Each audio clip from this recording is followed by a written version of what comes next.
రాటు వక్షస్థలంలో మహాలక్ష్మి అమ్మవారు, పద్మావతి అమ్మవారు, శ్రీవత్సం, కౌస్తుభం, ముఖమండలంలో పచ్చకర్పూర నామం, కస్తూరి తిలకం, శ్రీపాదరేణు అనే మహాప్రసాదం, నవరత్న కిరీటం, రత్నాల సుదర్శన పాంచజన్యాలు, రత్నాల కర్ణపత్రాలు, భుజములందు నవరత్నాల నాగాభరణాలు, కట్యవలంబిత హస్తం,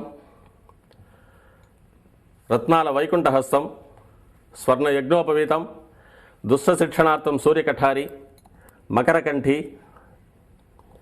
చతుర్భుజ లక్ష్మీహారం, తులసీపత్రహారం, 5 పేట్లుగా ఉన్న సహస్రనామహారాలు, ఇరువైపులా సాలగ్రామ హారాలు. ఉగాది ఆస్థానానికి గాను స్వామివారు విశేషమైన తిరువాభరణం సమర్పణ చేసుకోనున్నారు.